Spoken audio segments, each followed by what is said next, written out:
welcome or welcome back to the Horror Ghouls podcast. I'm T, and that is the ever spooky Megan, and we are your guides through the shadows of the horror genre, dissecting every scream, scare, and sinister plot twist.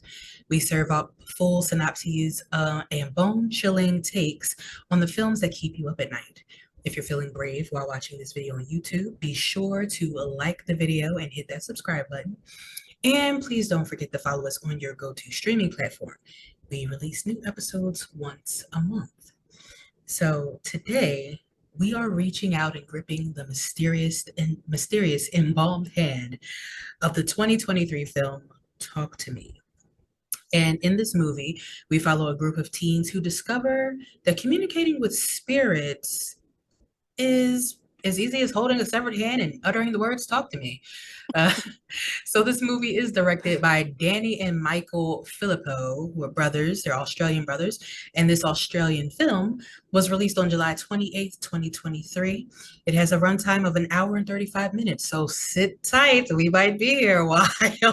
We're gonna be here a little bit. And it's not so it's just a little over a year old. So like happy birthday to Right? Talk to Me, but also I have a bone to pick with the directors, but we're gonna get into that. We certainly will. No pun intended, severed hand, bones, no, whatever, it's fine. Anyway. Yeah, this this movie is a chilling tale of grief, manipulation, and the terrifying consequences of meddling with the unknown. So, Megan, I do need to ask you, have you ever been a part of a seance or used a Ouija board or anything like that? I'm so glad you didn't ask me if I've ever touched a severed hand because that's where I thought this was going. And And I you would would have to say say no. yes? I would say, well, I have one in my cabinet here if you want me to take it Yes. out. No, I've never touched a severed hand. That's my own question I'm answering. And two, um, I've always gotten bad vibes from Ouija boards, honestly. So when other people would take them out, even growing up, I would hide. I would immediately like not, didn't Yeah. want to be a part of it because it didn't make me feel good. So yeah, that's my kind of long answer to that. What about yourself? Have you been a part of that? I have never been a part of a seance. I've also never touched a severed hand. Um, Good start. and I have used a Ouija board in the past, but I was the one pushing it.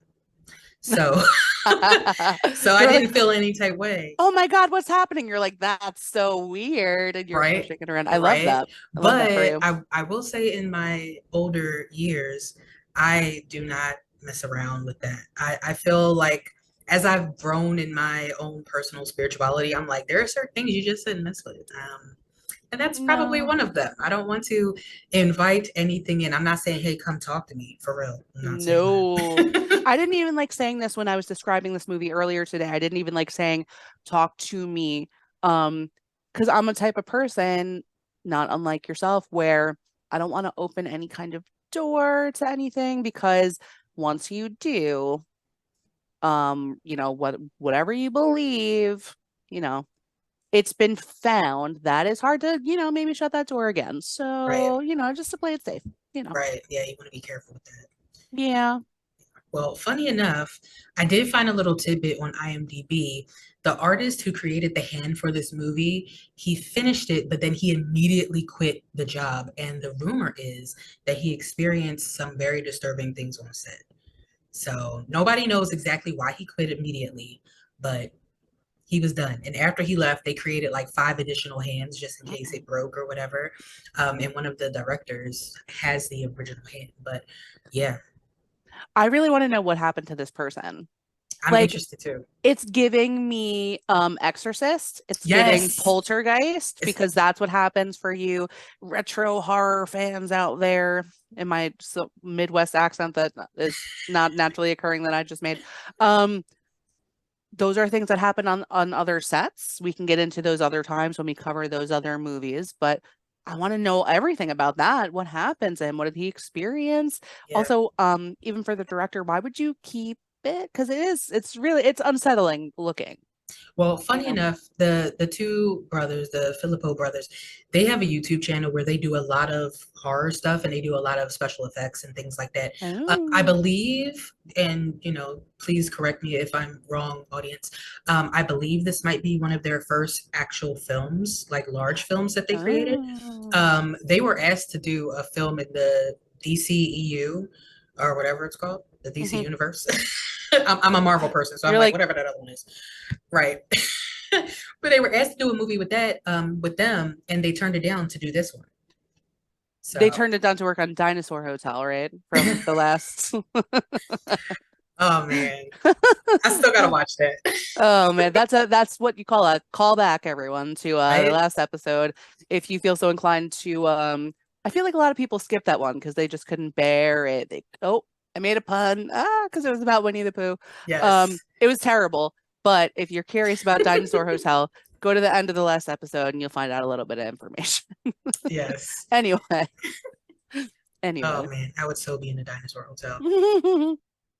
yeah, you would. Yes. Yes, you would. All right, well, let's get started.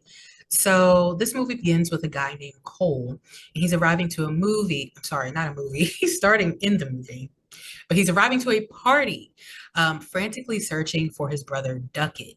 Now, Duckett has been acting very strangely, and someone even threatens to call the police on him because he's creeping everybody out at this party. Cole does eventually find where he is. He breaks down the door, and Duckett appears to be sick or injured, but he has scratches all over his back and he has a very disheveled appearance. And Duckett cryptically mentions that their dad said that Cole would hurt a lot of people. But Cole was like, well, our dad is dead. Mhm. Here's a reminder, Anyway, right. right? So as he's helping Duckett out, Duckett then murmurs, "You're not him." But Cole dismisses that. He doesn't pay any attention.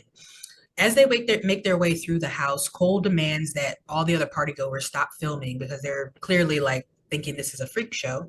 And suddenly, Duckett stabs Cole in the right shoulder, which, might I add, for some reason looks fatal. And It I think it was does. just the sound and everything because it was like the classic thrash, like slasher knife sound for some Yeah. reason. And it also was from such a close range. Like, Yeah, so Cole was facing front and he turned around and it was like right there. You know yeah. what I mean? So And he it's, fell straight back like a brick. He just hit the ground. oof. Yeah. Yeah, Yeah, he so it did. was a little weird. But as Yeah. soon as he stabs Cole, Duckett goes outside and stabs himself in the head. And we then get the title card. Yeah. Was it in the eye or was it right in the head? I It couldn't was in the middle tell. of his head. It Okay. was right there. Which is hard. That's skull. I Yeah. like how I think I'm like, how realistically can you make that happen? Anyway, I I digress. mean, he had some force behind that. So, But the amount of force, and it doesn't matter, everyone, but still, it's a lot of force. But I did think it was a solid cold open. It yeah. was solid, Yeah, and solid. I like how quick it was, to be quite honest. Yes. Funny enough, fun trivia, fun fact, it took them 10 takes to do this in like six doors. He had to break down six doors in order to Oh, get this shot right. his shoulder's Um, probably already hurting from that by the time he got shanked in it. He's right. like, oh shit. And Mm. this was shot at the end of the entire movie. So after they shot everything, this is what they shot last, which is something that Oh, happens a lot. They always film in reverse for some reason. I don't know huh. why. But yeah. Interesting. So yeah, I thought that was pretty cool. But Yeah.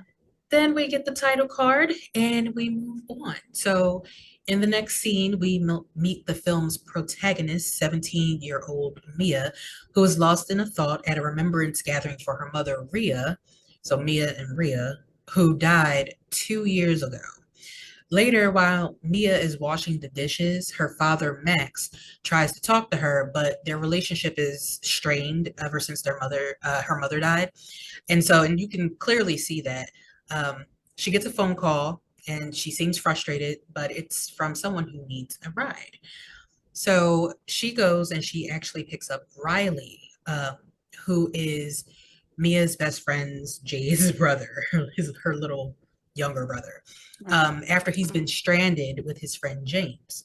And as they drive home, their journey takes a haunting turn when they stumble upon a kangaroo gravely injured and barely clinging to life. And I will say, my first glance at this, I thought it was a dog. Then I said, oh no, that's not a dog.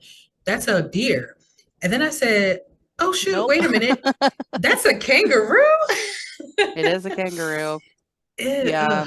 I had to pause here. And the movie just started for me, but I think I've mentioned this before. I'm sure it will come up several hundred other times.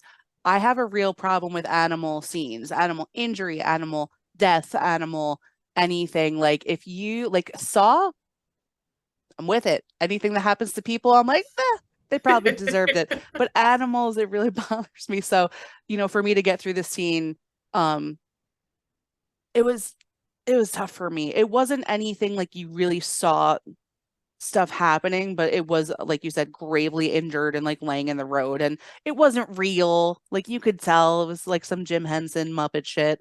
But still, it was not my favorite. Well, honestly, I think the worst part for me was with the sounds it was making. That's the always the worst part. Like it's the sound with the visual. You Yeah, know what I for mean? you, what's weird is I didn't care that much about the visual. I was just like, oh, okay, but the sounds were haunting me because it sounded. I've never heard a kangaroo like moan in pain, so I it was hate it. like deep and like weird. Terrible. Yeah, so there was that. But Yeah. so the animal's pained breaths fill the silence, and Riley pleads with Mia to end its suffering. So Mia's like, sure. She's shaken and a little unsure about her choice. She tries to run the kangaroo over at full speed, but she can't bring herself to do it. The sight of the helpless creature lingers in her mind as they arrive at Jade's house, where Mia tries to talk about the kangaroo's agony, but Jade is distracted by a call with her boyfriend, Daniel, and she is barely listening to anything Mia is saying. But finally, Mia gets her attention and she mentions that this was the 2 year anniversary of her mother's death and convinces Jade to take her to a party where people are rumored to be getting possessed. And this is against Jade's better judgment because she says she doesn't want to go, but Hmm. Mia basically guilt trips her into this trip. So as they sneak out, they run across Riley, who persuades them to let him tag along. So at this party, Haley, who is someone hosting the party along with another guy named Joss, immediately scolds Jade for being late, and they are seemingly annoyed that Mia and Riley are with her. Yeah. Daniel, Jade's boyfriend, also arrives, and while Jade is getting drinks, Haley complains to her that Mia is clingy and annoying. And also, Mia and Daniel have a playful dynamic. It's very obvious that there's some attraction. Earlier in the movie, says to she says to Jade, like Daniel has to touch my Gucci, which is weird. That was so cringy to me when Yes. she was like, they're like, he's not gonna. I'm like, also like, I don't know. I know, we say some weird stuff behind the scenes sometimes, but that's not something I've ever Yeah. said to anyone about anyone because Yeah, yuck, especially somebody else's boyfriend and you're their best friend. And, right? they had a little moment like a couple years ago, but like, It's over now. Right. why would you say that? So Yeah. it's very weird. It's very obvious that there's some attraction, but Haley warns Jade about Mia flirting with Daniel, but Jade defends Mia and they move on. So Hmm. soon everyone gathers for the main event, starting with this infamous severed hand. And Mia volunteers to go first. She's strapped into the chair, and Haley explains that the round lasts 90 seconds. When Mia asks what happens after that, Haley cryptically replies, they will want to stay. And Joss adds, if she dies while they're in her, they'll keep her forever. So, looking on, Jade isn't convinced by any of this. She's really thinking this is fake and it's not real at all. To start the ritual, a candle is lit. Light the candle, open the door, blow it out to close it. The clay hand sits in front of Mia, and the others start recording instantly. Haley instructs Mia to hold the hand and say, talk to me. Thinking it's a hoax, Mia says the phrase with like no care in the world. She's just like, Yeah. whatever. And at first, it seems like nothing happens, but then she turns and sees a ghostly man sitting in front of her, and she recoils in fear. When Mia asks who the man was, Haley laughs and says it's different every time. And Jade is still skeptical, and she tells Mia to stop, but Haley urges her to say, I let you in.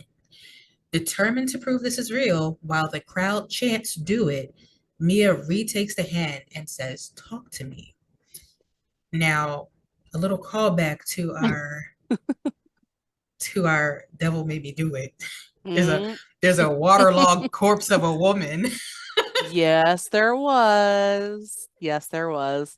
Uh, She looked sad though too, she did. which bummed me out. Yeah, Um, some of these spirits look like really sad. Some of them are terrifying, but some of them are like, oh, I really yeah. don't want to be here. Well, you get what you get, and you don't get upset, right? But even here in the movie, I paused and I was like, I have so many questions, right? Because we come in like these other people are coming in. They're like, oh, we heard they're doing this thing with the hand. So like if it's me, right, and maybe I'm not the fun friend in this scenario where I'm like, why do we have a severed hand? Why do we want to touch it? Why is everyone thinking this is cool and fun? Like I have questions about it, whereas everyone's like, "Oh, cool, let me touch the severed hand." Ha ha. Ha. I Yeah, don't kind of don't understand. I don't understand. well, I mean, I would say this. I do understand why they may be touching this hand because when they're doing it, they're having a fun time. But what I will say is they also were all at a party where Duckett stabbed his brother and killed himself, which is a result of one of these hand holding parties. Handling So, part. But so like, but even the point when you're like, you get it because they're having a fun time, and to me, I'm just like, I don't understand how this is a fun time. Like I mean, I truly, it's just like going over my head. I mean, Like you have to remember that these people are like idiots. 17, Okay. 18, 19, maybe. They're Yeah. not that much older than each other. Like they're not, there's nobody in there that's like a proper adult that's like, this is wrong. So even even now, I'm not even gonna talk about that. I'll bring it up at the end. Okay, but I'm just saying, um even so. So it's like, remember like we have a bunch of old movies, we have some Stephen King movies where kids come upon a corpse in the woods, but no one wants to like hang out with it. They poke it with a stick and they move on. There's no like, oh my God, it'd be fun if we touched its severed parts. right. I like, and I'm sorry to keep harping on it, but just to me, it's just so crazy. But anyway, but No, anyway. I understand, but I guess like I said, they when they do it because they're not doing it more than 90 seconds, they're not affected. They're just having a good time. And something that Mia says shortly later, I'll bring it back to this Mhm. because it kind of I think it's why they keep doing it, which I agree with you though. I personally wouldn't do it because I feel like it's crazy. But That's even before the dead people part, may I add. yeah, So I'm I'm talking about just out of the gate, the simple act of there's a severed hand like this, like you're gonna arm wrestle with it on a table in front of you that you have to touch. I'm already out. I'm already out, but let's go further, right? When you touch it, you see a dead person. yeah, like no, thank you. Oh boy, like can't wait to do that next weekend. Like, anyway, I mean, continue. if I saw this embalmed severed hand, I'd probably poke it like with the stick. I would poke it, but I'm probably not going to hold hands with it or say No. anything to it. I don't like inviting And I would things. be very happy to watch you poke the hands, but I would not be poking the hand myself. But I understand. I get it. Mm. Yeah. So this waterlogged corpse of a woman is drenched and decaying like something out of a nightmare. And Yeah, like Megan said, she does look a little sad. she Um, does. Yeah. but she suddenly appears in front of Mia and terrified, Mia closes her eyes. She doesn't want to look at her, but Haley insists that she needs to stay and say, I let you in. And Haley's face takes on a devious, almost malevolent look to me. Yeah. And in this moment, I honestly felt like Haley was setting Mia up, knowing exactly what this hand could do, and was really eager to watch her suffer. Mm. Because they just seemed like really off in that moment. I was like, They did have a malevolence to them, like the mhm. kind of the whole time as kind of like the I don't want to say like I guess I'll call them the event coordinators, right? Because Right. it seems like we see as we go through that they're the possessors of this object and they're the ones that bring it around. So it's like they know they have knowledge of what's going to happen, but they do take a little joy in like they know maybe some not great stuff's going to happen and they're like, they're not, hating on it. I'm Yeah, just they're saying. like, come on, noob, Yeah, get your feet go wet, ahead. you know. So Mia finally utters the phrase, and her head jerks back, and she becomes possessed, laughing wildly. While everyone but Jade laughs and finds this situation amusing, Mia's demeanor shifts drastically. Her voice turns raspy as she points to an empty corner, saying, "There he is." And then she ominously tells Riley that they like him. And this is most likely, I did look it up, but it's most likely because he's 15. He's the youngest person there. He's the purest person in the room, and he's like a virgin sacrifice to the spirits. Sure. So that is why As they like usual. him, right? Yeah. Yeah, you have to have a virgin sacrifice. That's par for the course. We know that. Come on. Exactly. Mm-hmm. Movies 101. Mm-hmm. So the door swings open and slams shut, startling the group, but causes them to laugh and scream even more. Now, possessed Mia warns Riley that whoever is behind him will split him. When, Yikes. yeah, Mm-hmm. when Haley calls out 83 seconds, Joss tries to remove the hand, but it's like this hand is fused to Mia. And her voice becomes unnervingly more distorted as she repeatedly chants run while staring at Riley. And Riley is terrified. He's crying. Jade becomes visibly anxious as the lights flicker and go out. And at the 90-second mark, Haley is now screaming. I mean, their voice is breaking, they're panicked, and they're calling desperately for help. And it takes several people to pry that hand from Mia's grip. And Haley does immediately check up on Mia with genuine concern, asking if she's okay.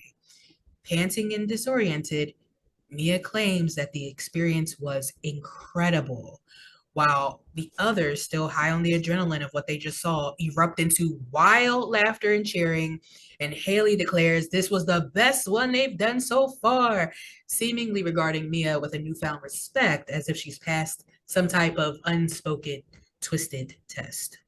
I would never be invited back to this friend group activity because I would be such a stick in the mud about it. Like, what's the matter with you people? Why are you laughing at this? Like, I really like I was that friend when people would bring out the Ouija board. Do you know what I mean? Yeah. So I'm saying like in this scenario, I'd be like, out of your minds? Like, what's wrong with you that you think it's amazing? Like, anyway. Yeah, I'm Anyway. the person that would just like quietly leave the room. You're Like like, as soon as something weird happened, I'm like, all right, let me just grab my bag.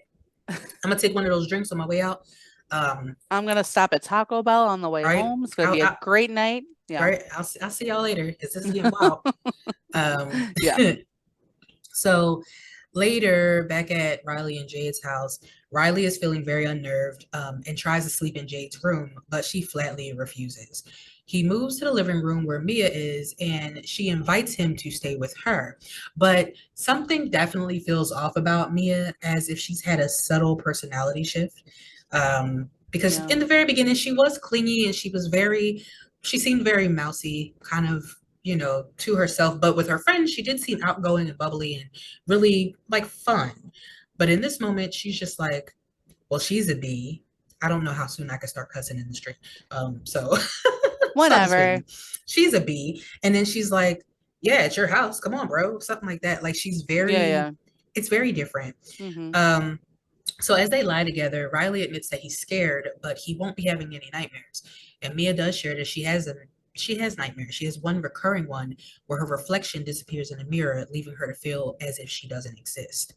Riley then asks about the hand and how it felt, and Mia describes it as amazing. She felt radiant and fully aware of everything going on around her, but was merely a passenger throughout the experience. And this is why I think they all like it, because no matter what's going on, they're inside the vessel and they can see what's happening, but it's not them. So they're like going for a joyride in their own body. And I So think like, that's the appeal for these kids. so that means they're very likely to get addicted to drugs. To Probably. me, that's what that means. So that means put the hand down and just start doing heroin. Like just if that's what you like. I'm just saying, like Don't do that, kids I'm watching. not condoning that, but I'm saying if you're that dumb, and I'm sorry, I have very strong feelings about this, just start doing heroin. I don't care. Like it doesn't matter. And anyway. But I mean, it does feel very reminiscent of a gateway drug. It is that's the vibe I was getting, like an addiction mob mentality, right? Yeah, Where everyone was like, take the drugs, take the drugs. It's the same kind of energy. yeah. So, Um, yeah, Peer someone pressure. someone Yes. said it was like seeing people do LSD. So Yeah, but like like also like hallucinating it forcing people to do it though, which is I think the thing that turns me off about it. But or peer pressure. Yeah, yeah. But I yeah. get it. I get it. So, but Yeah. What are you gonna so after that lovely description, Riley do? then inquires about Mia's mother, and Mia reveals that her mom accidentally overdosed on sleeping pills while scratching at the bathroom door, desperate to get help, but she never got it. Her dad was asleep on the couch during the entire event. Mia felt very alone afterward, and Riley assures her that she'll never be alone because she has him and Jade. And Mia responds very creepily that she doesn't feel so alone anymore. And that's really a chilling prelude to what is to come. Yes. Um, Now, as Riley falls asleep, Mia removes his phone, takes his ear pods out, and she runs her hands through his hair, like with some unsettling tenderness. Honestly, it's kind of creepy to me. I thought so too. Yeah, I was like, oh, why? Yeah, Yeah. but as she pulls her hand away, an eerie, shadowy hand reaches out towards Riley's face. So we already know what's going on there by the rules of horror movies. Yeah. Yeah. So the next day, Jade asks Haley if he or they, sorry, can bring the hand over for Daniel to use, and they agree to come to Jade's house later that night. Now, when Daniel shows up at Jade's house later, Sue, who is Riley and Jade's mother, interrogates him about the party that's supposed to take place after she left. He swears there's no party, but before she even lets Daniel in, she asks Jade, who's painting nails with Mia, about the party. Jade denies the party. And still fully convinced that something is going to go down that night, Sue goes to Riley's room where he's hanging out with James and threatens violence if he drinks, being overly vigilant at this Was moment. she like, I will punch you right in the face? I think she said something like She that. definitely said She's that. like, I really will. Yeah, she definitely did say I like that. Sue. I I'll will punch punch you. you in the face if you drink at that party. He's like, there's Yeah. no party, mom. Then he asked her, was she drunk? And James was like, if there's drinks at this party, I'm drinking. I'm like, I like James. James is probably like James doesn't have a lot to do in this movie. He's literally seen in 3 scenes and Yeah. has like probably 10 lines total. Oh yeah. But I Top like him. notch. I I like like him him though. too. I like him Yeah. too. I'm with it. Yeah. So Sue leaves at 9, and Joss and Haley arrive at 10 with the hand in tow, Yeah. which is said to be the embalmed hand of a medium. So this is where we find out exactly what this hand is. And I don't know why nobody or why anyone didn't ask this earlier, because like you said, I definitely would have had questions like, well, where did this hand come from? Like I'm getting strapped into a chair and you expect me to Right. hold hands with this, but what is it? Where did it come from? Why are we touching it? And like I said, I'll still poke it, Right. but I want to know I want to know where it's from. Right. Do you know where it's from? Don't Mhm. just put this out here and expect me to do it Well, blindly. yeah, that's what I mean. It's weird to present a severed limb to a group of people and for nobody to have any questions whatsoever doesn't seem entirely realistic. I mean, it doesn't seem entirely realistic to have a severed hand to begin with, but you would think if you had one, people would have questions. That's all. That's True. my point. That's all. I'm assuming somewhere along the line someone did have questions, which is why they found out it was the severed hand of a medium that was But like embalmed not and the whole group preserved. that first saw the freaking No, hands. no, no, no, They were definitely not that. like they brought in like a ferret. They're like, this is my pet ferret. They're like, cool, can I touch it? Like that's the vibe. That is definitely the vibe, Yeah. unfortunately. Yeah. Cool, nice ferret. Like, okay. So Daniel, who called this party together, was very excited and straps in for his first turn. And during this turn, the atmosphere becomes increasingly weird. The spirit reveals that Daniel's secret is that he does not really like Jade, and he does not like when she touches him. And then he has a rather sexual reaction towards Mia as he Yeah. begins to kind of have an orgasm. I guess I'm just gonna say that. Like There was a he's lot of heavy breathing. yeah. It was almost like somebody who was petting themselves and panting, and yeah, it was a lot. Yeah, there was a it was inappropriate. This was a very odd and weird scene to watch because not only does that happen, but Daniel gets knocked over onto the floor and has a makeout session with Cookie, the dog of the house. And that is before the connection is broken. But as soon as it's broken, Daniel is embarrassed and he runs out of the room in shame. But As he should. right, right. And he's like, delete it. But they're like, nah, we're keeping this one. It's like I Um, said, you get what you get and you don't get upset. I'm just saying. yeah, yeah, unfortunately. But unfazed, Mia eagerly takes another turn with the hand, and this leads to a chaotic montage of everyone but Jade, Riley, and James participating and laughing as they become possessed by different spirits. And like I said, this scene is chaotic and very intense, but interestingly enough, it was shot in just 1 hour, which is a testament. Yeah, that whole Wow. montage. And that's a testament to the production team's skill because anybody who's ever been on a set with like multiple scenes in one setting, like setting a scene up and then doing the shot and then resetting it Right. takes time.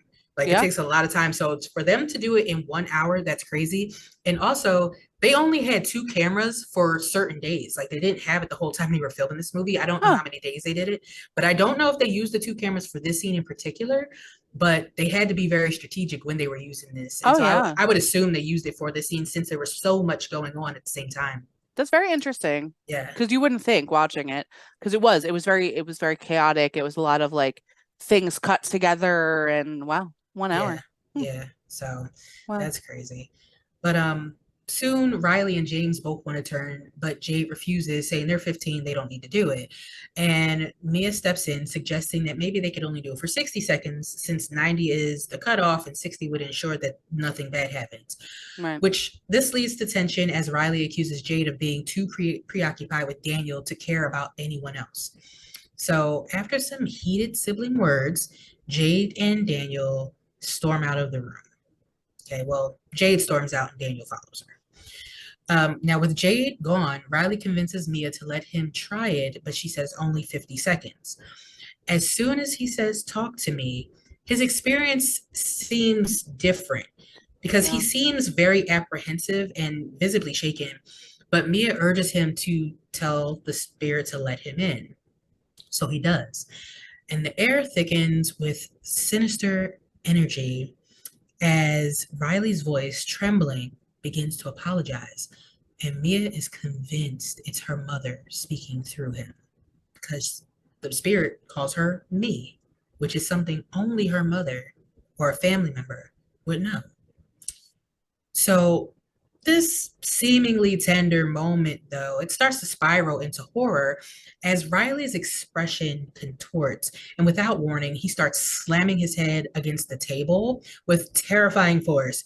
That was rough. That was a Yeah. rough watch. Yeah. And then he starts to claw out his own eyes. Oh. So yeah, that was pretty crazy. And Yeah. it's almost like something was trying to tear him apart from within, maybe Right. split him. Um, Oh, there you but go.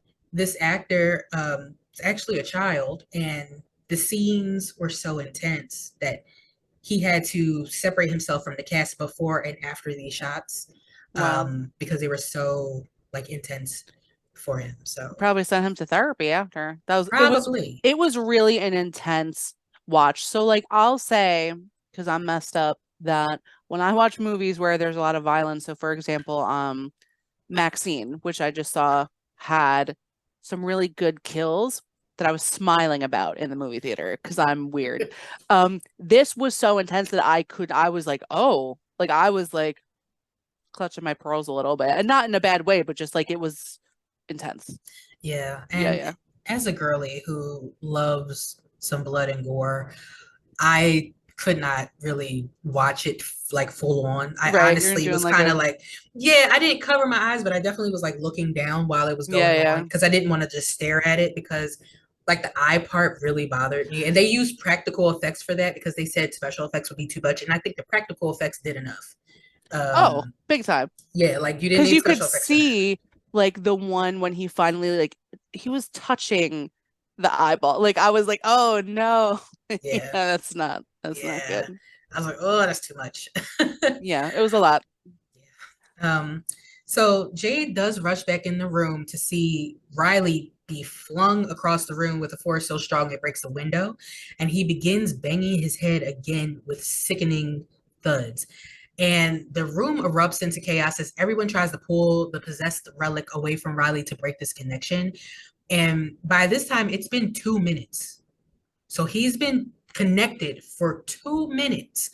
And Mia, in shock, just stumbles out of the room and into the hallway, like not hearing anything, totally stunned. She goes upstairs where she hears some scratching on the door and sees Ugh. a shadowy figure through some frosted glass, but it turns out to be nothing. So later, Riley is taken to the hospital and the police interview everyone. And after that, Mia's dad brings her home and she tries to confront him about her mom because she feels like there's something he's not telling her, some Right. part that she's missing, but this goes nowhere. And to be quite honest, from how she's talking, I feel like she thinks her dad had something to do with her mom's death. I feel like she thinks her dad killed her mom or something, Yeah. because that's what it felt like they were alluding to at this point. Because she was so like spot on, like, hey, what really happened? Like, why are you hiding it from me? Right. So I don't know, but Hmm. yeah. Yeah. So since that goes nowhere, she goes to her room and we see that Mia has taken the hand from Jade's house. I was definitely shaking my head when I saw she's Yeah, like, look what's in my backpack. I was like, I girl. was like, boo boo the fool. Why would you bring that with you? Um, but she doesn't use it right then. She actually calls like an Uber. I think it was called Call a Ride or something like that. Yeah, it was Um, something like that. yeah, and she goes back to the hospital to see if Riley is okay. But Jade refuses to let her in, and Sue is furious and threatens to call the police if Mia returns. So, dejected, Mia walks away. And as she walks away, she's being haunted by Rhea, hearing her mother's voice and seeing her in a reflection. So, she follows her to a bathroom and then she starts to hallucinate, hearing scratching and banging and pleas for help from one of the bathroom stalls. And as soon as she gets it open, Mia sees nothing Nothing there. there. Nope. And I mean, she was making a lot of noise in there. I'm sure somebody walked by and was like, what's going on in there? But distraught, she does come out the bathroom and she runs into Daniel, who is very concerned and I'm sure he offers to drive her home because the next scene is him driving her home. Um, and so once they get to her house, she persuades him to stay and he agrees. And now Daniel tells Mia that he doesn't believe that the spirit in Riley was her mother because Mia is very convinced at this point. And he explains that the spirits know everything that the hosts think and feel, most likely. And so that's why they could be her mother. That's why they would know that her mother calls her me and whatnot. Right. But despite this, despite all this, Mia is still hell bent on thinking that's her mom. And she tries to convince Daniel to use the hand again. But Daniel is like, no, thank you. He definitely He said, declines. I am all set. Yes. Thank you. Yeah. Yeah. And we see in this moment that there's an obvious connection between Mia and Daniel because there's a little like carving on the dresser, with Daniel and Mia with a little heart. But nothing happens in this moment because of both of their relationships with Jade, which is nice. They try to keep it classy. Uh, so after settling in bed, Mia does drift off, but she holds on to Daniel's leg, like just touching him, I guess, for some human comfort. Um, Nothing says comfort like a human leg. right? We have Mm. severed hands and human legs here, people. So Yeah. she lays up next to him and basically starts dreaming that she's kissing Daniel while her dad is desperately performing CPR on her mom, probably during a scene where she overdosed. And she is kind of transformed into being her mom at one point, looking at her hands. Her hands have scratch marks and wood Yeah. underneath them. And, you know, she finally breaks out of that and she jolts awake and she's screaming. But at this point, she looks over and fixates on the dark corner. Blech. And there is a grotesque spirit crawling from out of the darkness, its hollow eyes fixated on her. And this spirit creeps and crawls over to the bed and wraps its nasty little hand around Daniel's foot and starts sucking it greedily. Okay. And that was also a very unsettling moment. Um, Yeah, yeah. yeah. This And part really creeped me out. Like yeah, just the movements, the motion, the foot thing, not the foot stuff. Like that's weird in and of itself, but even everything preceding that was creepy enough on yeah. its own. I think the like the intensity of the foot suck was weird.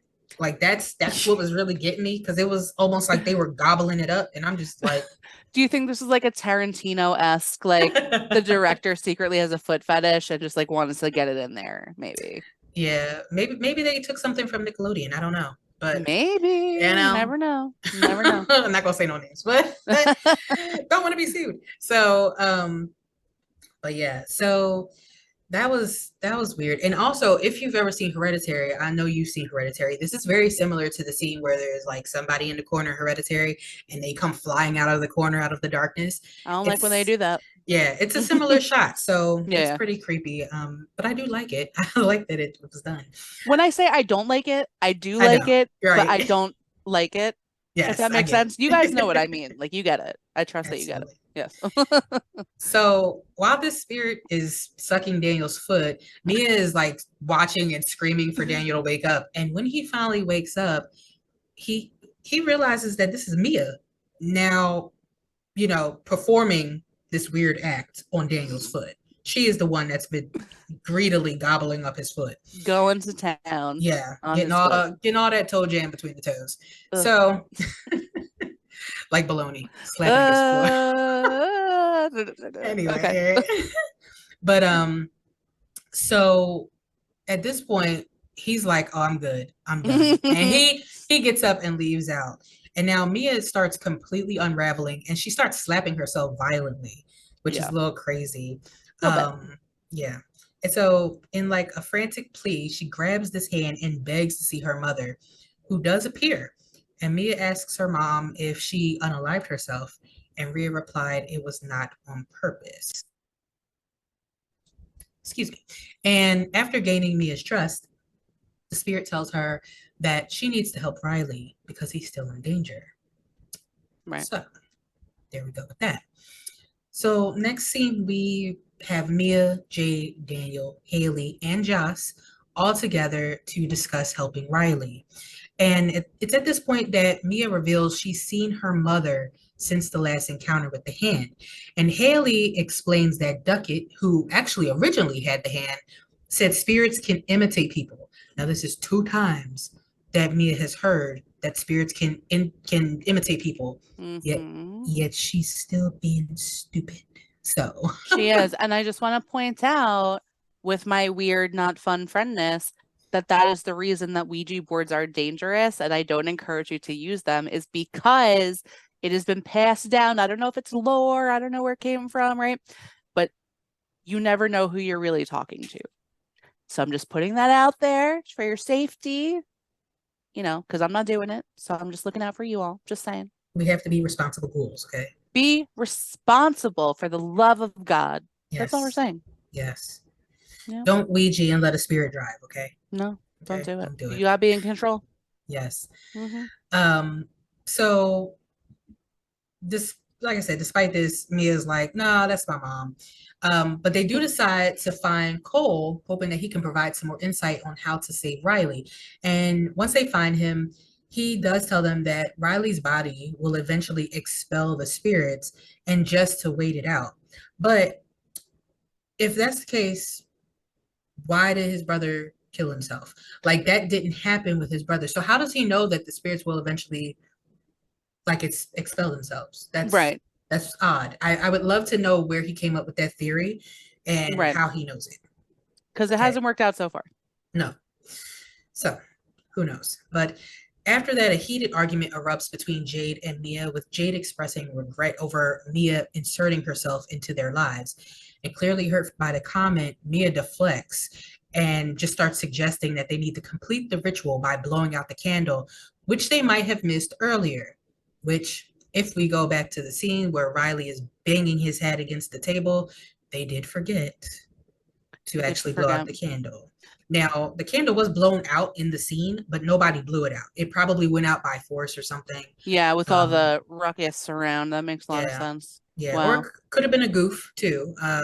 Could have But been. but they didn't blow it out. We see in every other scene somebody literally goes and quickly blows it out, and nobody blew it out in that scene with Riley. Yeah, they do make a point to actually show it like every time someone does it. So that's interesting. Yeah. That's an interesting point as well. So Joss and Haley completely done with the situation, pass the embalmed hand to Mia, instructing her to destroy it when they're finished before leaving. So they're done. Right. Um, at the hospital, Mia does attempt to perform the ritual with Riley, but it doesn't work. So desperate, she uses the hand for herself and contacts the spirit of a little girl, which again, She was cute. Just saying. she was She very cute. she was decomposed a little bit, but she was still cute. But here's the thing. Again, we don't know who that really was. These Yep. spirits come in and they show you what they want you to see. And so my theory is that because Mia is already possessed to a certain extent, this is the same spirit coming to her to show her whatever she wants to show her, but coming in a form that Mm. makes her trust because it's a Right. child. Right. And so um Mia asked the little girl, like, do you know where this boy is? And she says, yes, and I can take you to him. And in a reverse Uno type of way, the ghost girl says, I let you in to Mia. And Mia is sucked into literal hell. And she sees a nightmarish vision of Riley being tortured in limbo. And this deepens Mia's dread about the whole situation. Big time. I just want to say again, when she's like, you've contacted a new spooky friend, and they say, I can show you. Why is nobody asking any questions? How can you show me? Because if someone says I could show you, but now you gotta, like you said, Uno reverse into my universe with all the ghouls around, I might rethink that request. Do you know what I mean? Yeah, And this is yeah, what happens when you don't ask questions. that is very true. Just ask some questions. Just ask some questions. I don't think I would have. First of all, I wouldn't have been doing that. But No. if for some reason I had did that and little ghost girl was sitting in front of me, I definitely wouldn't have let her say I let you in at all. She'd have No. said I could take you to him. I said no. I just asked you, did you see him? I didn't No, just ask you. do you know where he's at? That's all I'm asking you. I don't need to Right, go right. myself. Just No. just tell me if you saw him. That's I Just just let want to me know if know. he's okay. Okay. Yeah, he might be by Um. you. Maybe you could see him. I don't know what's happening. Right. Now, interestingly enough, I always have to look at my fun facts and trivia Mm-hmm. again. Mm-hmm. This scene was actually 2 minutes long. And if you've seen this movie, which again, I assume that people watching these have seen this movie or you don't care about these little spoilers and whatnot, but we try to give you a full look at it in the event that you have not seen the movie and you're just curious. But this movie, it looks like hell. There's a lot of like demons and spirits all around. They're grabbing on Riley, they're pulling on him, he's screaming and yelling. But this scene was 2 full minutes and it was so violent and so gruesome that the producers were like, nah, cut all that out. You can't play any of that. Um, Wow. and so they cut it out. But that is why so Mia is in this hellish world and they show you really quick glimpses. It's literally Right. like less than 10 seconds, probably. When she comes out, she is so freaked out. She's crying and stuff. She kicks the hand away. And when I first saw this, I was like, why is she so upset? I mean, I know she saw that, but like Right. she's upset like she was there for a while. And that's because in reality, that scene was much She longer than we was. thought. Right. Right. So yeah, but How did she, I wonder, and this is just maybe a technical thing, but how did she get out of it? Oh, Because don't they have to reverse? Like, wouldn't the little girl then have to like let her go? Jay, no, Jay pulled the hand away. Okay, okay, okay, Yeah, you okay. can see after that scene, you see Jay kind of falling back with the hand, and she Got drops it. it immediately, and then they go over to Man, Mia, these who's screaming, people "Don't really touch me!" going crazy over this crusty old hand, man. Right. Wild. So after all this excitement, Mia does go home, and her dad wants to talk to her and tell her the truth about what was going on with her mom finally. And he reveals that Ria's death was not an accident and she actually unalived herself. And he reads her a hidden suicide note, which Mia refuses to believe. Because all Yeah. this time she believed that it was an accident, and she also has the spirit of her mother telling her that she did not do right, telling her that she did not unalive. So, Can I also just point out really quick something yeah, that I liked? It was creepy, but I did like it.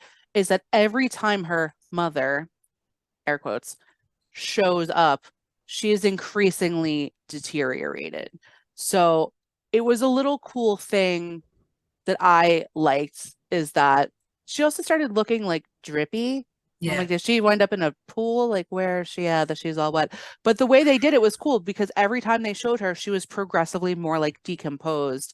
Um, which is interesting that Mia still openly was accepting. right. And like she's like wanting to hug on her mom, and her mom is like a drippy, like messy, skin Totally slippy. white eye looking like it's about to fall out type.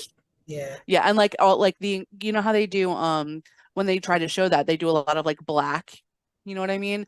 And it just the areas are getting bigger and bigger. It's like her around her whole mouth and then her cheeks and it's just it was well yeah, done as far as the effects, but like the fact again that Mia's not questioning anything like mommy, why are you falling apart? Like no, there's right. no question. But well done. I will give props for the props. Okay. Yeah. Props for the Props props. props for the props. But you know what? Like, just thinking about it, in a lot of these scenes, well, in a couple, not a lot, in a couple of these scenes, we don't see what the person sees. Like, for example, with um, Daniel and Riley, we don't see the ghosts that they see at all. Right. And Right. so we have no idea of seeing them. In this event, perhaps Mia sees her mom as her mom, but we see the deteriorating version. Who Interesting. knows? It's Mm. possible. I Yeah. don't know if that's really what's going on. I'm going to assume that she sees the same thing we see, which is still going back to why would you not question, like, why are you looking nasty? Why do you look wet? Why do most of these corpses look wet? Like Right. almost all the ones that we saw except for the little girl look like they had drowned. Right. Yeah. Well, you know, it's interesting because that's an interesting point, and that's a very smart point that you would do if we were not seeing the same things as the characters. But you would think if that were true, that there would be a way that they would show that. So maybe Right. you see her like they show almost like your vision or your, I guess, perspective rather of this person, and then like almost like a maybe like a mirror showing like what we are actually seeing or like the difference and that. So it's like Yeah. I think that was a missed opportunity for them to probably do something like that. Oh yeah. Maybe they just didn't think about it because they were like, it looks cool, that's good enough. Like, Plus, they were already doing that because they showed that nobody is going to see Rhea, but Mia always but sees her in a reflection, no yeah, yeah, matter yeah. what. So she never actually sees her physically. She only sees her in like mirrors or windows and things like that. Really, that's Yeah. interesting. I didn't Every, catch that. every single scene, she only sees her reflection. The one that I did find interesting, just to backtrack very slightly, is that when she had that when she conjured her the last time and she was like, I want to talk to my mom, right? She actually went to sleep with her mom, again, air quotes, like spooning her. I But did she not see that. yeah, but she wasn't looking at her like you're saying straight on. It's like she was talking to her mom and then they laid down on her bed after Daniel left Right. and Ria's like behind her and like hugging her and I was like as a person with a deceased parent, like Oh I'm yeah. just gonna take it there, that if my parent appeared to me like that, I'd be like, you know what? I'm good. I have my Mothman stuffed animal. Like, I don't need you to be touching Right. me with your decayed hands. I'm just saying. You know what? Yeah, that I didn't notice that probably because I was too busy like writing notes or something. Writing. Like I'm listening to what they're saying and I'm just like, okay, whatever. Right. Um, but Yeah. like you said, she wasn't facing her, and it's a possibility that maybe she didn't necessarily feel the demon behind her because there's a lot of scenes where like a demon is like right there and they might be touching somebody Ugh. but maybe they don't necessarily feel it but it's there, Yeah. so I don't know, but yeah, they I don't they know. had another missed opportunity too when we were talking about the candle. um they didn't, like I said, it showed the candle, but the candle was blown out.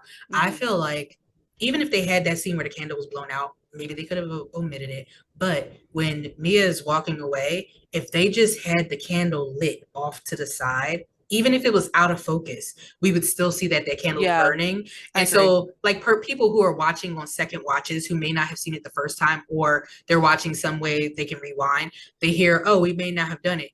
The same way I heard, and I went back and looked, and I was like, "Oh, yeah, nobody blew it out." But then if you see it, it's like, "Oh, wow."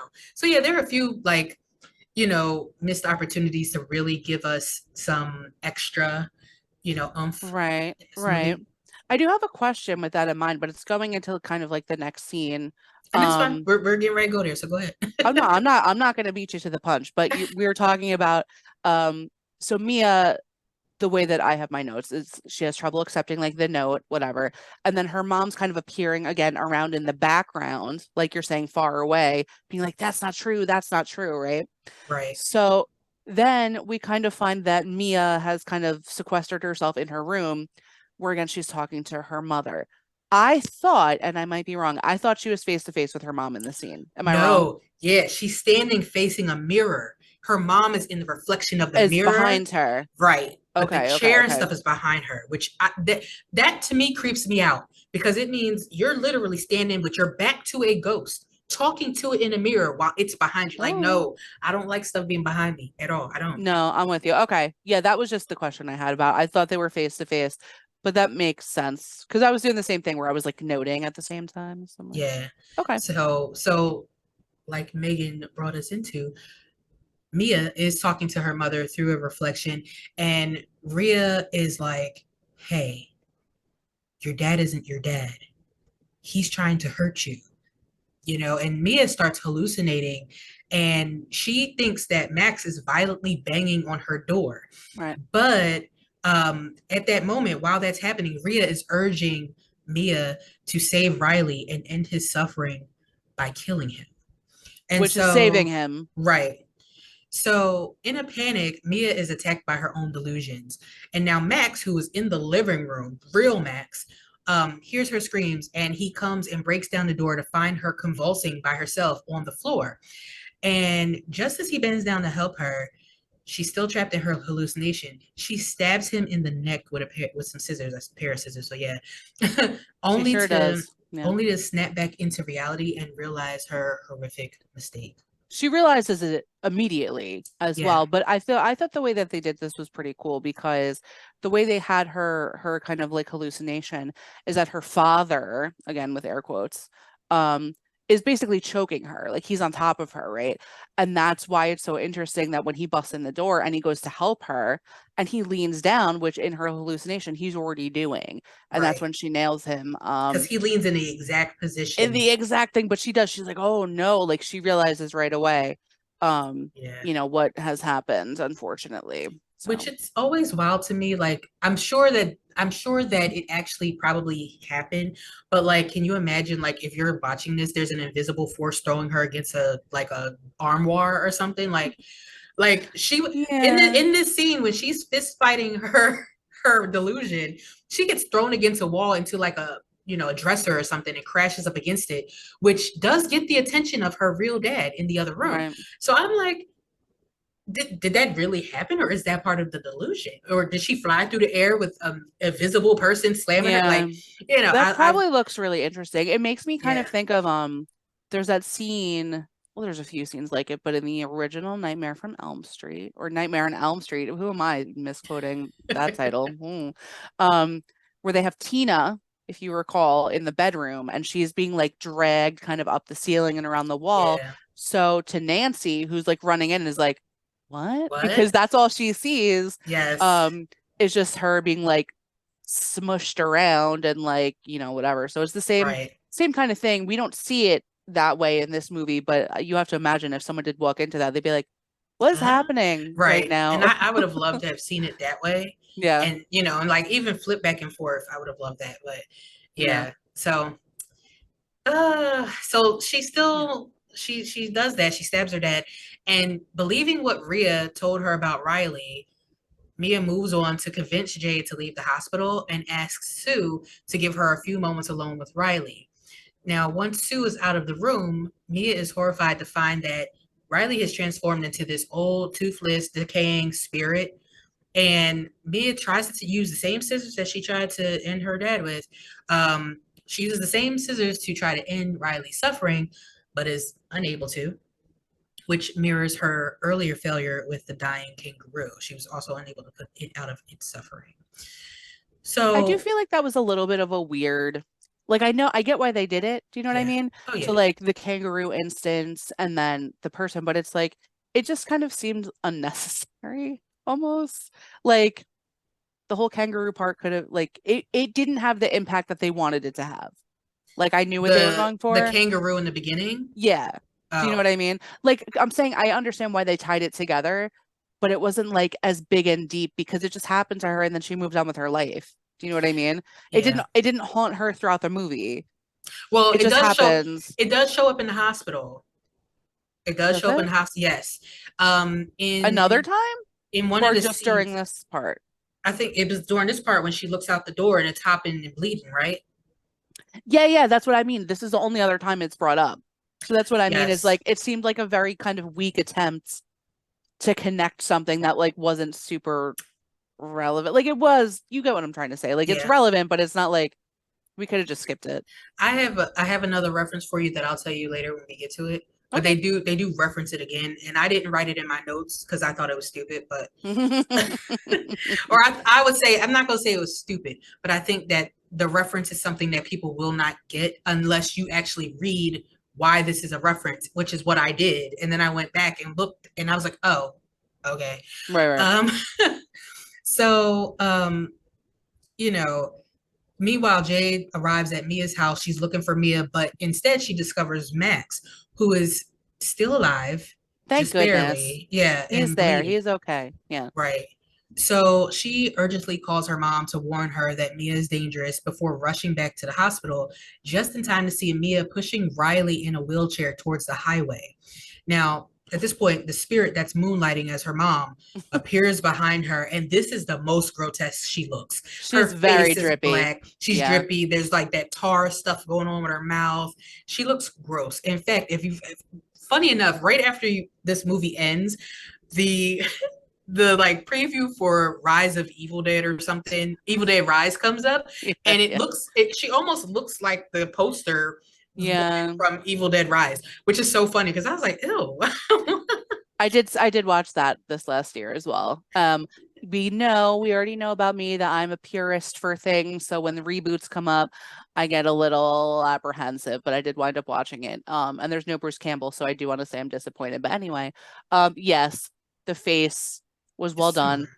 But Yeah. also when because the mom, Rhea, right, where she's like right here and she's like whispering, but she's just like bleh, her teeth are all rotted out, her eyes are messed up, her face is black, and it's just like, yeah, baby, just do the thing. It's okay. And I'd be like, Right. get away from me. Yeah. It was very weird. Like Get it's out of my personal creepy. space. Yeah, it was Like very creepy. even at this point, like she is whispering in her ear to just do it to push Riley into oncoming traffic. She puts her hands on Mia's shoulders, and Yeah. her hands are all like grotesque with the claws and Really everything. rotty. She was Yes, rotty. which is Yeah. very well done. I love it. I wish I could be there for Oh, Halloween. it looked So awesome, but it was gross. yes, it was. Yeah. Um, so she's like, just push him to end his torment. I'll take care of him, and that's what she keeps urging. She urged that several times. She said, "I'll take care of him if he's with Yeah. me." Yeah. And so, in a brief moment of clarity, Mia understands that doing this would actually condemn Riley to the spirit world, to limbo. So instead, she sacrifices herself, jumping in front of a car, sparing Riley, who is then saved by Jade. which, to be quite honest, this is something I had to look up. Yes, because when you're watching it, Mm, the scene, you don't see Mia jumping in front of the car. that's true. Hmm. All you know is that we're in the view of a car. There's two strangers in a car driving. We see a truck in front of them that swerves, and this car gets hit, presumably by Mia's body. Their window cracks, they end up running off the road, airbags deploy, but we never ever see Mia. What we do see in a blur on the side of this car out the window is Jade grabbing onto Riley. That's Right. all we see. So at first I was like, okay, I assumed that she jumped, but like, did she jump? Was she pushed? Like, I what thought the happened? same. I wasn't sure. I was like, did Right. Jade push her or what Right. happened? Yeah. So I had to go back, watch it again. Then I had Hmm. to, of course, do my research to Right. find that she actually sacrificed herself. So that was Okay. her. She actually came to because in the scene, she has her hands on the wheelchair. And this is something that when I watched it the second time, I was like, oh, okay. She had her hands on the wheelchair. She closes her eyes. The nasty mom lady puts her hands on her shoulders to like almost like say, do it. And at the same time, Mia takes her hands off the wheelchair and like Yeah. surrenders at that moment. And so I'm Right. like, oh, okay. So, because at first I was like, did she actually take her hands off that? Like, what happened? Because I was like, Jade was running like a football player. I thought she was going to tackle her Yeah, yeah, and get yeah. her out the way. But no, I she did actually lets go and jumps herself. I did see her take her hands off, but still it wasn't clear No. because of the way they shot it. You know what Right. I mean? That it was like, Right. did she wind up pushing him anyway? Or like what happened But here? I, So I, I guess they don't want to show somebody actually jumping in front of a car because that could yeah, be very triggering for someone. I get that. Um, I get that.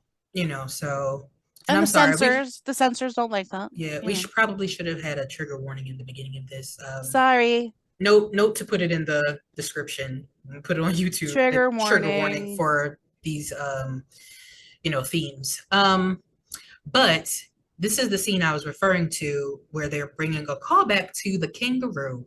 So in after Jade is, I'm not sorry, after Mia is hit by the car, there's an overhead scene of her laying in the road.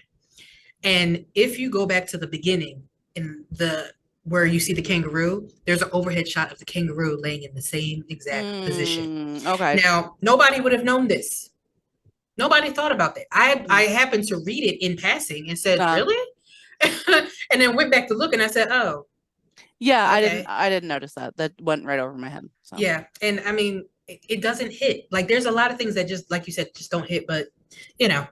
and So also it kangaroos are so cute. Don't hurt them in movies. Just saying. I've and just it realized I've been saying if anyone's doing a drinking game, if you want to start over and take a shot every time I say I'm just saying, you are going to have to go to the hospital. So I apologize for my redundancy.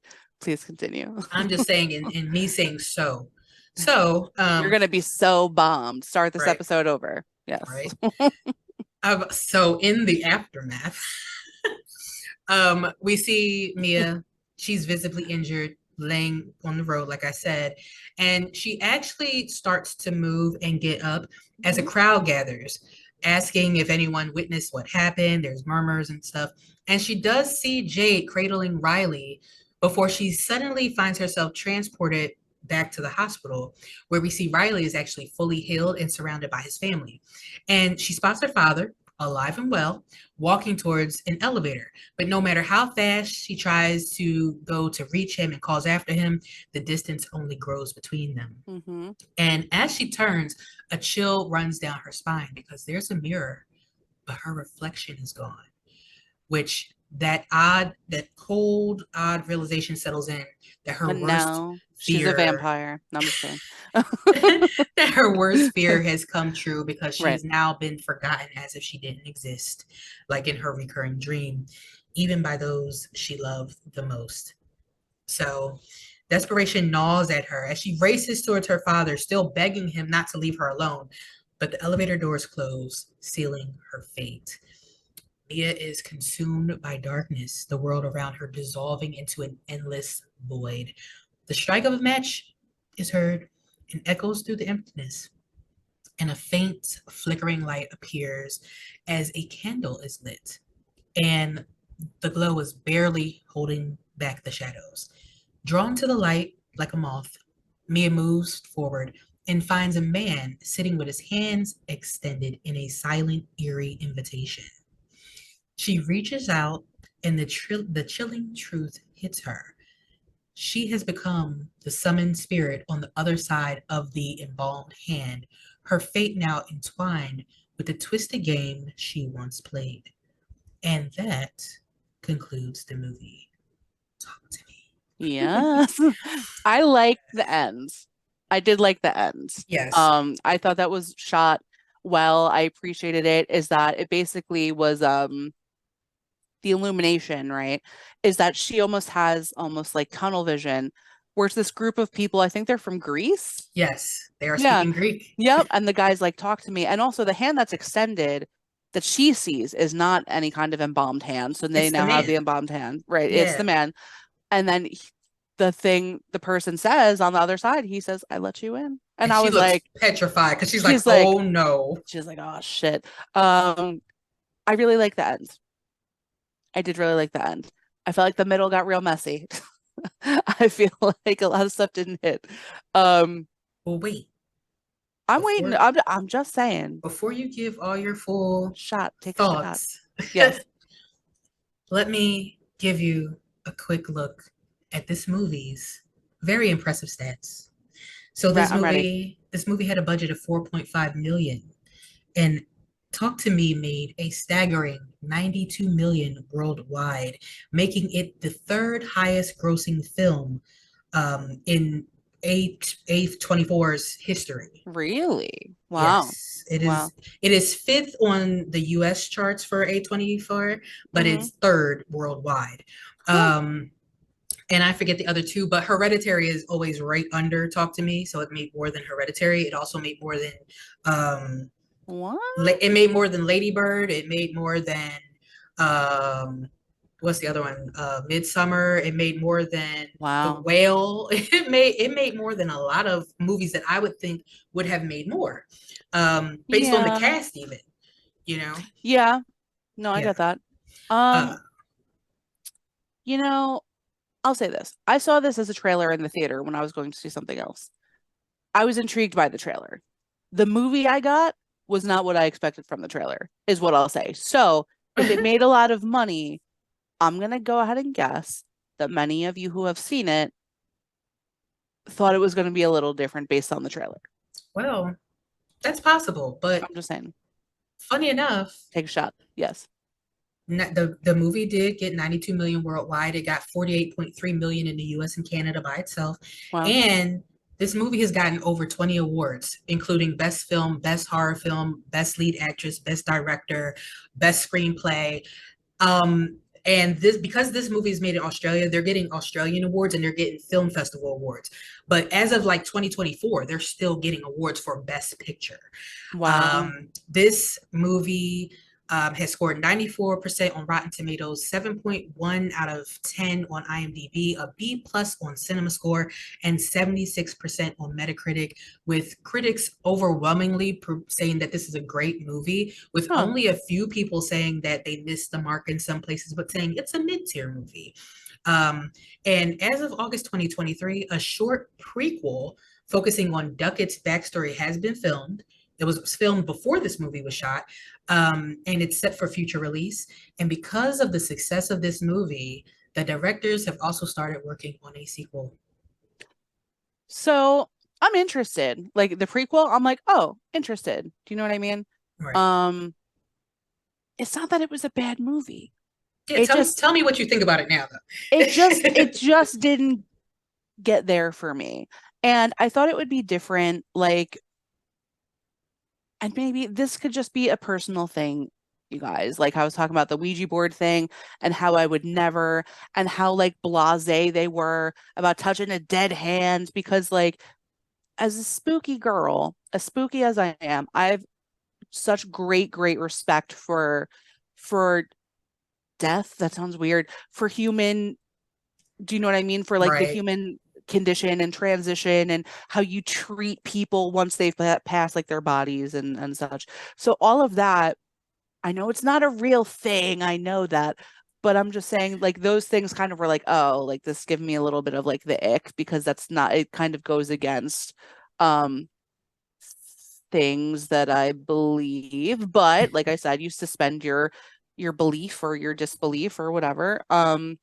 So again, it's not that it was a bad movie, just there were some things that were so cringy to me. And I do feel like it got a little muddly in the middle. Like I liked the beginning and I liked how they pulled it together. So it's like if they had tightened up some stuff in the middle for me, I think this would have been a better movie, but I'm not saying it was a bad movie, if that makes sense. I'm surprised that you don't think it's a bad movie. Because I don't know. I got the vibe from you that you thought this was a crap movie. So when we were talking about this, so this is I'm going to tell you all the truth of what happened. I watched it last night. I watched 30 minutes. I fell asleep for like 3 hours. I was knocked out on the couch. I woke up like, what what day is it or year? I don't know what time it is. Um, everything I watched up to a point, like up to the point I want to say that montage of like them partying with the hand and stuff. Um, I didn't like it. I didn't like it. But then it started to pick up for me. Like even I stopped texting you about it because I Right, was like, yeah. okay, interesting. Mm-hmm. Okay, I see what's happening. So I thought they did a much better job once they got past all like the partying with the hand and the dog makeout scene and all that shit that I thought was just unnecessary, you know? But that's what I mean. Like I think they pulled it all together. Um, and I really did like how it all came around, you know? So it was just my initial like I feel like that's with any movie. Um, and usually we don't talk like too much while we're actually watching movies. We Right. talk about them after. I think it's important to watch something as a whole before you can totally pass judgment on it. You know what I mean? Very So that's true. what I try to do, even though at the beginning I'm like, what is this shit? This is stupid. Like, so I do try to give the benefit of the doubt, even though I stand by everything I said about the beginning when we were watching it. But yeah, no, I'm very curious because I know, I've been shooting off at the mouth, but you haven't really told us what you think about it. So please let us know.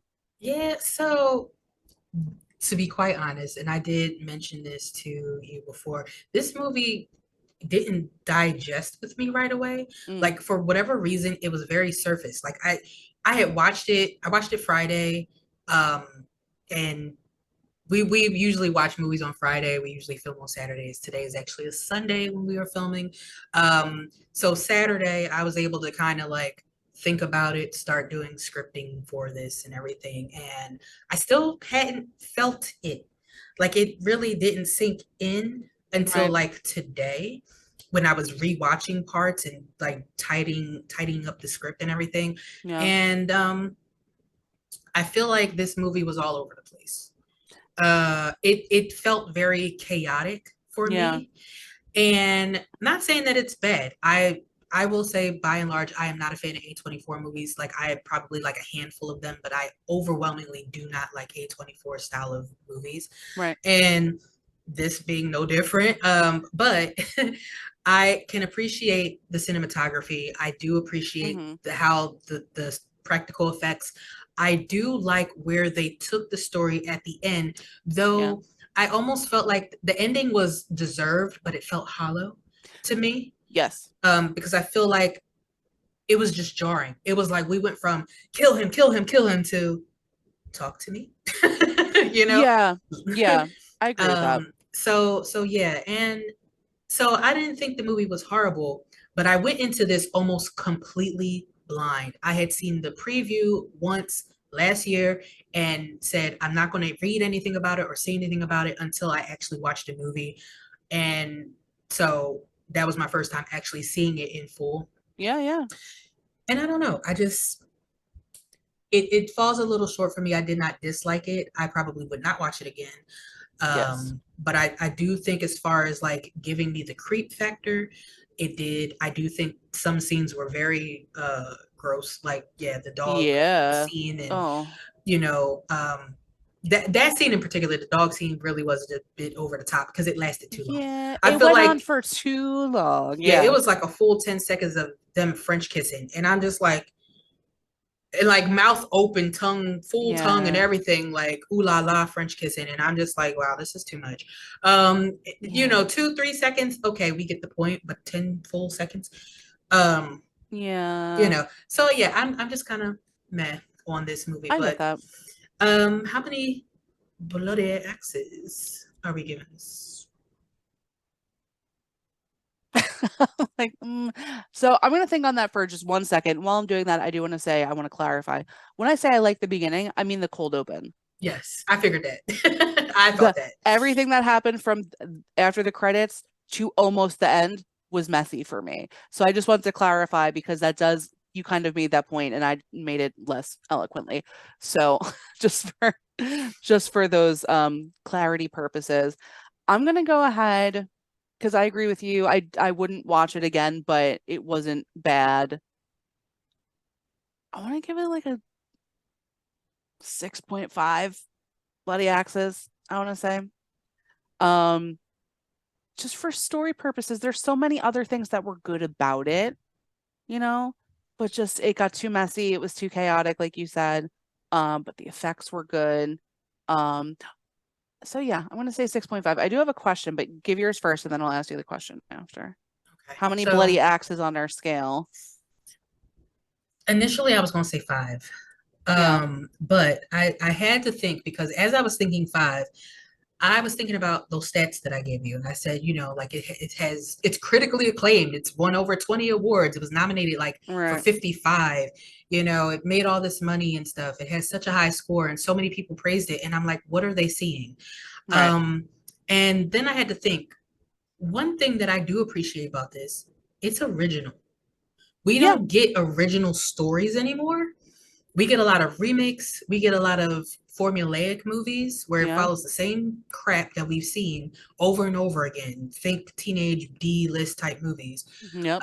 Those PG-13 movies that I refuse to see. Um, and this was rated R, by the way, just so you know, it needed to be with all the themes it had. Oh yeah, But after thinking about that and just taking into account that they made this with a 4.5 million budget, which is not a lot. They did really well with what they had. They had one camera, they were for most of it. They had people who flew in for like 15 minutes and then left after wow, doing their scenes. They did a lot, and I think because I know some of the behind the scenes stuff, I'm like, I got to give them more credit. So for the movie itself, as far as like, did I love it? It's not my favorite. No, that definitely would get like up to five, and that's it. I will give them an extra point for everything else because I think they do deserve that.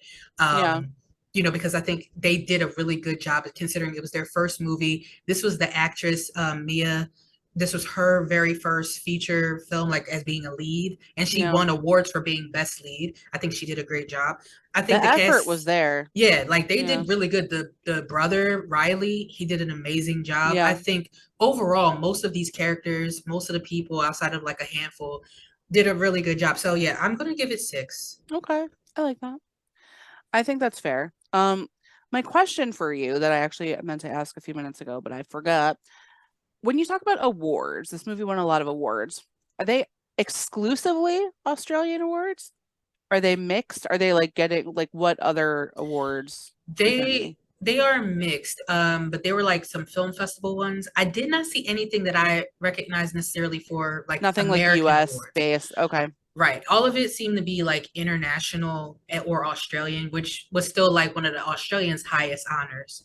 Oh, sure. Yeah, but I didn't see anything necessarily for us. But these people are the directors. They because they're Australian, that's their audience, and they specifically Oh said yeah.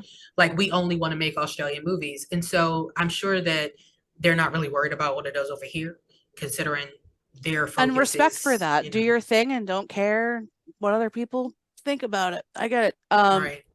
That's interesting to me. That I feel like it makes sense because other countries and other cultures, I'll even say, like do make different kind of horror movies than we do get like US side. Um, and they're always like a little like German horror movies are effed up and like Serbian horror movies are like super effed up. Like Yeah, the let's not French cover ones those. too, like whoo, okay. Yeah. Um, So yeah, so that makes a little more sense to me because I was like, we are rating that movie this highly over here in the US. So I get it. And there's no shade because, other countries do a lot of things better than we do as well. Yeah. So I get that. And then I'm picturing them trying to edit this like covered in tarantulas and like scared scorpions because that's everything that's over in Australia. Um, so I hope that you're all okay. You're not and you made it through the brush without any bird eater tarantula bites on Right. you. I'm always Now you very spider conscious, yes. now you can work on Dinosaur Hotel in peace. With the other Uh, guy, whatever that guy's name is. I've right. already forgot it and I don't want to remember it and I I never don't want to remember. think about it again. I don't remember. Um, so yeah, A24, man. A24, I saw a trailer when I went to see Maxine that was for something else A24. Uh, that looked interesting. I'm gonna have to look it up where it was like a guy, like a known actor who had like these two girls knock on his door and he had them come in and then they like couldn't get out of his house and his house turned into like a maze. This sounds like a fever dream. I assure you that it's not. Let me see if I can find that for About to you. say because I'm gonna have to start looking at some of these like um these previews because sometimes I don't really pay attention. I watch a lot of scary video game content, just so you guys know. That's really where my heart lies a lot of times. I And love that. so and so my algorithm shows me a lot of games. It does show me horror stuff, but I typically don't see trailers too often. I have to search them out, which I do. I do at times, not I do do. do. which I do at times. Right. So Um, yeah, I love that we're so juvenile still. We're like, do right. do. Right. Um, I was like, oh, but I yeah. am trying to put in really crazy search words to find this movie. I'm like, man, maze, murderer. Well, maybe just put like upcoming A24 films. Yeah, see, that makes a lot more sense than what I was doing. It doesn't make it. What I was doing doesn't make any sense. No. Oh yeah. Hugh Grant. Hugh Grant. It's called Okay. Heretic. Hmm. It looked interesting and weird. So check out the trailer for Heretic. It looks like it's supposed to come out sometime this year. And Hugh Grant playing like a creepy character. That's not something we get. Yeah, I haven't seen him since like what was that, Love Actually or something? Yeah, that's what I mean. So it's interesting. We're having a resurgence of some people that you wouldn't necessarily put Yeah, like, we have that M. Night Shyamalan trap movie, which looks weird. We're skeptical, but whatever. And he's that movie's a playing flop. she's like, it's a flop, it's stupid. But that he's playing a serial killer, which is in the trailer, so I'm not spoiling anything for anyone. I haven't seen it yet. Heretic looks interesting. That's also in the trailer that Hugh Grant is obviously like the villain of the story. So these are things that are interesting to me. Is Trap well, I was gonna say Trap's not A24, it's just M. Night Shyamalan. No, But this Heretic is A24. So yeah, weird. I'm gonna have to really like look at all my lists of A24 movies that I've actually seen. Like I've seen Midsummer, I've seen Hereditary, I've seen The Witch, I've seen. I think Barbarian was A24. I'm not sure, but I think Right. it was. But That I sounds but right. but if not, it looks like an A24 movie. So there you go. A24, you can claim Barbarian. I've now Yeah. seen this, but and I've seen parts of The Whale because The Whale was sad. I didn't want to really finish that. Um, Yeah. and obesity and sadness and stuff is just Those can be triggering things. Well, my sister told yeah. me the other day, not to get too personal with you all, but we're all friends now, right? We've been here for a while. It's fine. My sister said she watched The Whale the other day and it reminded her so much of our life with my dad. How 'Cause did I know that you were gonna say that? yeah. Well, when it came out, I didn't want to watch it, because it looked a little too on the nose.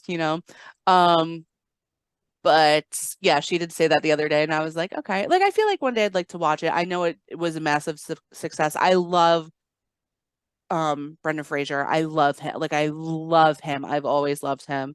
And I want to support him in his stuff. And Sadie Sink is typically phenomenal, Stranger Things, Right. etc. But I don't want to see her live my life at the same time. So I don't know, just interesting little thing. But again, I've heard great things about it, but it does seem like a bummer. Yeah, and I mean, funny enough, because like, Talk to Me made more money than this. It's more critically acclaimed actually than The Whale. The Whale has different critical acclaim. Wild. Yeah, Yeah. the Whale has been said to be a really great movie because Yeah. it's a like a horror drama type thing. Yeah. But I wonder how it would like size up against this movie if I like really watch the whole movie. I don't plan to. Well, I feel like it's hard to So compare too. Like they seem like totally different types of movies. yeah. Um, But I compare all these A24 movies. So yeah, well, A24, I'm kind of as we are kind of, continuing to do movies here and I'm expanding my own horizons.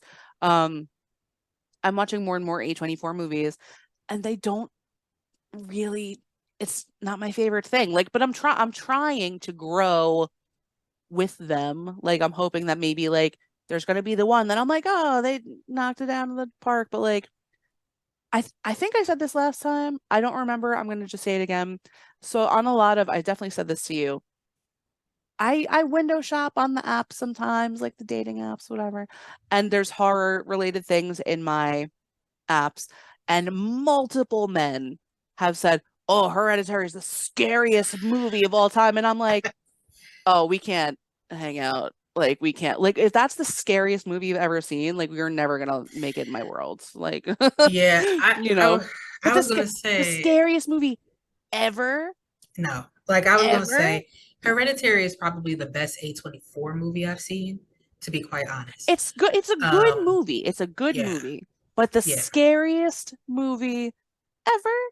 I Come on. wouldn't say that. No. I wouldn't say it's to be quite honest, I don't really know what I could say the scariest movie ever was But it's not that. because they're different time periods. Like to be quite honest, I'm still scared of E.T. That's a movie that I'm very scared of. It's the scariest movie for me. Okay. But is it the scariest movie overall? No, it's not even scary to most people. I just don't like the E.T., alien. listen, when I was little, there was one scene from E.T. that always made me really uncomfortable, and it was the scene where he was in the closet. Mm, Do you know what I'm talking okay. about? And like Yes. the other people came to get him and he was trying to eat like Reese's Pieces and shit. I was like, I am uncomfortable right now. Like I feel not good watching this. But like Yeah. I said, are we gonna solve the mystery of the scariest movie tonight? No. No. But is it Hereditary? I think we can collectively agree that it's not. And if you do think so and you want to fight me in the comments, I welcome it. I welcome it. Because no, it's not gonna happen. I It's mean, you have to realize too, like, if you're watching this podcast, you probably are really into horror movies and you're just interested in different people's opinions. And you probably don't think Hereditary is the scariest movie. no. You may think aspects of that movie are scary, which Sure. they are. There are creepy moments, there are unsettling moments. And like I always say, Toni Collette is like a full body actress. I Her love facial her. expressions are so great. And she can tell a story without saying a word. So she's creepy as hell in that movie. Oh, And she's really so good. yeah, so I mean, there are elements that are scary, but overall, is it the most scary movie of all time? No, I laughed. No. I laughed through parts of that movie, to be quite honest. Um, there's like a scene with a bunch of naked people. I laughed at that. You're There's like, what? scenes where people are driving in cars and things happen. I laughed at that. So So if memory serves, I believe when I saw this movie in the theater, I had seen it with my friend who had already seen it, right? And the movie, if you know, like spoiler alert if you haven't seen Hereditary, like the young lady in the movie, the child, is decapitated very close to the beginning, right? And it is jarring. It like really jarring. I So I laughed remember so hard, so hard. so I That remember took watching it with me my out. friend. So I'm sitting there in the movies and we accidentally got the wrong kind of seat. So we're sitting like instead of the recliner. So we're sitting like kind of close together.